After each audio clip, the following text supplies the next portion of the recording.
Thank you. Good morning, Your Honor. This court has placed this matter into arbitration at the request of Garrison because there were disputes between the parties to the joint venture, and the joint venture agreement has an arbitration clause. So the court had stayed this case, and it's in a stay right now. The court has ordered arbitration. Garrison filed its demand for arbitration last week. These issues, all these issues, are disputes between the members of the joint venture as to how to receive and distribute money of the joint venture, nothing more than that. Counsel is effectively asking this court to not only reverse its decision, putting the case into arbitration, but act as a quasi-receiver and impose restrictions or issue essentially mandatory injunctions regarding where money should go when the parties to the joint venture agreement apparently are in disagreement about where the money should go. So we've got several obstacles, I think, before we even get to the merits of where the money should go, and that is this case right now is pending before the American Arbitration Association. So if counsel wants to expedite the process in front of the AAA and get these issues in front of an arbitrator, the AAA has a mechanism where that can happen. In addition, the question of the proper accounting has been presented in this brief and motion, which were filed late last Wednesday. I was hired yesterday afternoon about 5 o'clock. One issue of significance is going through the paperwork, making sure that the accounting is correct, making sure that the money that Garrison is requesting is properly in Garrison's pocket, essentially, or where Garrison spends the money has to be under the control of the joint venture, which is my client. At this point, But if I grant their motion, they still have to come back to me before anything gets dispersed. And I still get to make the ruling on whether I approve a disbursement or not. well, I think today what they've asked for is many things. One is to reopen the case, and then a whole series of things following that that actually involve the money. Because here's my concern. My concern, I understand what's going on with you guys, but I'm concerned about all these other people who have done work and are not getting paid. And That is a trickle-down effect that I don't like. we share that concern. At the same time, there has to be some allocation of available money. For example, I don't know the details, Your Honor, and I'm at a slight disadvantage, and I appreciate that. But as an example, if there's money available from the Corps, and the money is to pay 10 contractors, but this project essentially operated, as I understand it, at a loss in the end. So somehow there's going to have to be an allocation of the money available from the Corps to pay contractors, not 100%. There has to either be a prioritization of the contractors, or they're going to have to take a pro rata share of the available money. One of those two things has to happen. Mm-hmm. Well, at this point, my client wants to be able to control that process as it is entitled to do as a joint venture, and not have Garrison make decisions. Garrison's in this business. Garrison may have contractors. Garrison really wouldn't be making the decision. I think I would. Well, I mean, they would come to me and make their argument, but you would have an opportunity to make your argument. Exactly. And if all we're doing today is talking about reopening the case, I can hold off. No, I think it's reopening the case and signing what the Corps needs your client to sign. But no disbursements would be made, and correct me if I'm wrong, no disbursements would be made without you coming to the court and asking for a specific disbursement. Well, they want all the money. Well, they want all the money to go to Garrison right now. That's essentially I think that's the request, is that the $192,000 that's in the account all go to Garrison. Why does it have to go to Garrison? What I've attached is that Garrison has gone out of pocket. I think what I've attached is $304,000 worth of payments that Garrison has made out of its own separate account. Because of the funds are frozen in the account. Those are payments that should have been made out of the joint venture account. So Garrison, to make me, that's the arbitration. That's what the arbitration is about, is it not? No, because that is about reimbursement. That is not about damages. This is maybe where I'm confused. With all due respect, I'm not concerned about Garrison. I'm not concerned about AR management. I'm concerned about the subcontractors and the people that have done the work and deserve to get paid. You guys are fighting, and that's a different issue for me. I'm worried about the people that have nothing to do with the fight between you guys that aren't getting paid. maybe what I'm not understanding. Did Garrison pay those people and Garrison's now asking to get repaid? Yes.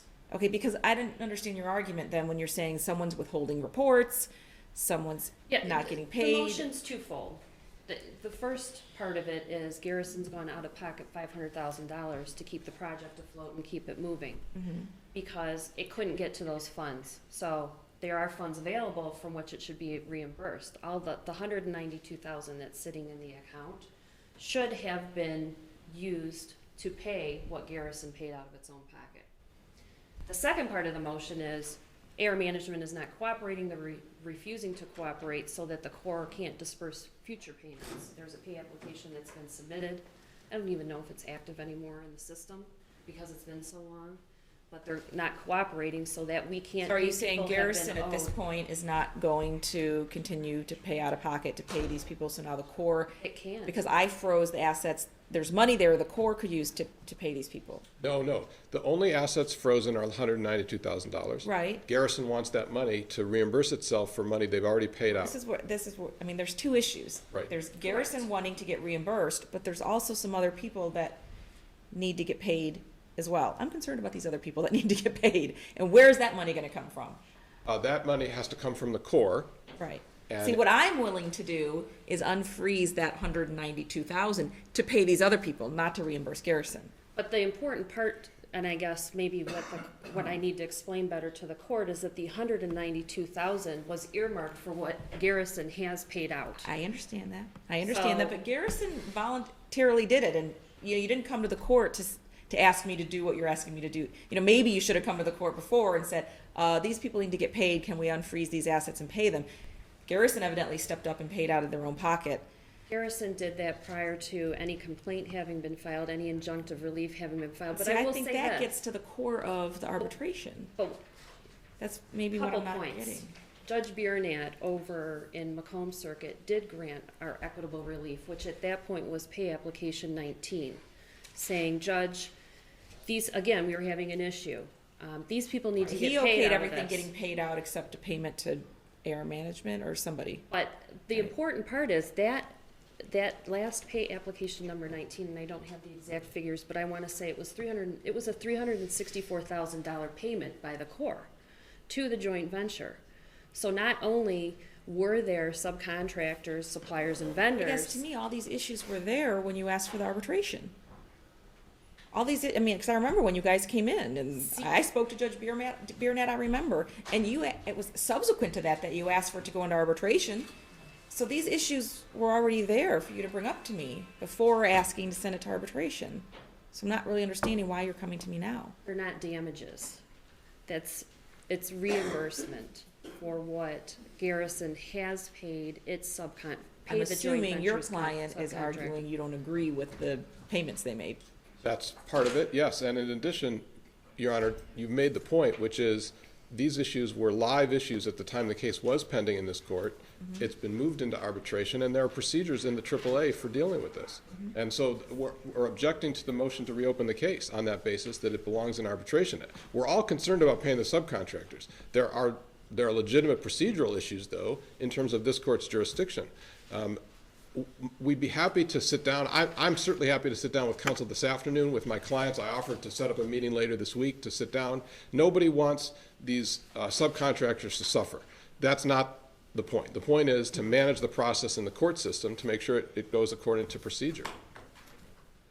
I mean, these issues were alive when you asked for it to be sent to arbitration. Nothing, I mean, I don't understand why you're coming to me now to asking to reopen the case when you could have addressed these issues before you sent it to arbitration at your request. Because my client's hemorrhaging, because the business is suffering. And because the joint venture agreement says nothing about a joint venture member making payment out of its own funds where it can't make a payment I from the think account. it's a process that can be handled through the arbitration. I'm gonna deny the motion In its entirety, in its entirety. Yep. so the court will not But I be will deny, requiring. this is what I'm gonna deny it without prejudice. Again, and with all due respect to your client, I'm not concerned about the reimbursement issue to your client. I'm concerned about the subcontractors who have not yet been paid and need to be paid and are holding up something. Okay. So if you guys can't work out that issue, I'm denying it without prejudice. That issue you can bring back to me if you guys can't work it out. In terms of, Of the subcontractors who have not yet been paid, like for instance, the people that are withholding the reports because they haven't gotten paid. right, Whatever other subcontractors there are that are holding up the project, that are, having issues, that I'm denying without prejudice if you can't, because he's saying that maybe you could meet and work it out. That's what he's saying, right? Right. Okay, if you can't, bring that issue back to me. and so I'm clear, the court is saying the issue that we are seeking the signature of AR management be compelled today, that is That's denied without the, prejudice. okay. Thank you. Thank you. And the court will enter its own order, is that correct? We'll do the order now. Yep.